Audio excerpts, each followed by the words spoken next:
તો આગળ વાત સુરેન્દ્રનગર જિલ્લામાં જ્યારે કોંગ્રેસને મોટો રાજકીય ઝટકો લાગ્યો છે। આપને જણાવી દઈએ કે મહામંત્રી તથા જિલ્લા પંચાયતના ઉમેદવાર સહિત અનેક નેતાઓએ ભાજપનું ખેસ ધારણ કર્યું।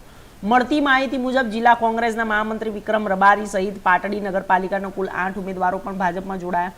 આ તમામે કેસરીઓ ખેસ ધારણ કરીને કોંગ્રેસમાંથી રાજીનામું આપી ભાજપમાં સત્તાવાર પ્રવેશ કર્યો।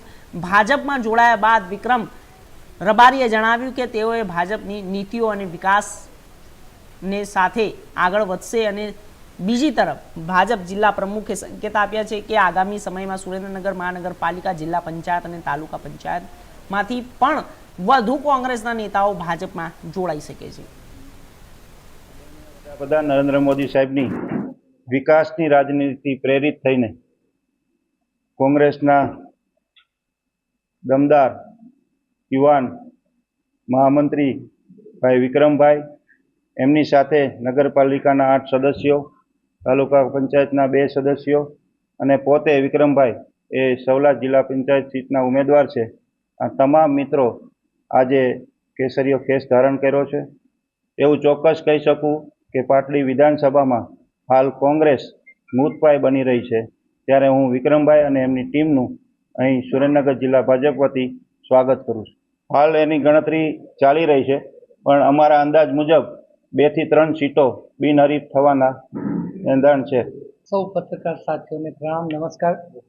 આજે જે પ્રમાણે છેલ્લા ઘણા સમયથી દસાડા તાલુકામાં હોય કે પાટડી શહેરમાં સંઘર્ષ કરી અને એક એક પ્રશ્નને લડત આપતા હતા, ત્યારે આજના દિવસે વિકાસની રાજનીતિને પસંદ કરી અને હું ભારતીય જનતા પાર્ટીનો ખેસ ધારણ કરું છું। ભારતીય જનતા પાર્ટીના અમારા જિલ્લાના સન્માન્ય અધ્યક્ષ હાર્દિકભાઈ ટમાલિયા સાહેબ હોય કે અમારા જિલ્લાના મહામંત્રી આદરણીય અમારા નરેશભાઈ પટેલ હોય કે અન્ય સાથી મિત્રો ખૂબ લાંબા સમયથી, જેમ કે મારા પરિવાર આખો વર્ષોથી ભાજપ સાથે જોડાયેલો અને છેલ્લા 8-9 વર્ષથી હું કોંગ્રેસ પક્ષ સાથે કામ કરતો હતો, ત્યારે આજે મેં કોંગ્રેસ પક્ષમાંથી વિધિવત રાજીનામું આપ્યું છે અને આજે હું ભારતીય જનતા પાર્ટીમાં મારી સમગ્ર ટીમ સાથે જોડાયેલો છું। મુખ્ય શું કારણ છે કોંગ્રેસ છોડવાનું?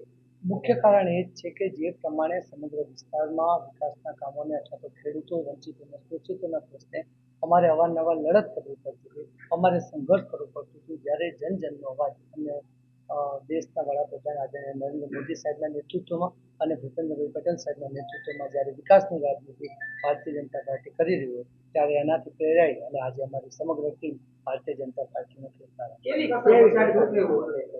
અમારા દસાડા તાલુકામાં ખાસ કરીને જે 22 તાલુકા પંચાયતની બેઠકો છે, એમાંથી હું માનું છું ત્યાં સુધી અમે લોકો ઘણી બધી બેઠકો બિનહરીફ કરવામાં સફળ રહીશું અને પાટડી નગરપાલિકામાં આજે મારી સાથે 8 થી વધારે સભ્યો જોડાઈ છે અને આવનાર દિવસમાં હું માનું છું ત્યાં સુધી 6 થી 7 સભ્યો બીજા પણ ભારતીય જનતા પાર્ટીની આ વિકાસની રાજનીતિને પસંદ કરીને જોડાશે અને આવનાર સમયમાં સમગ્ર દસાડામાં, લખતરમાં કેસરીઓને।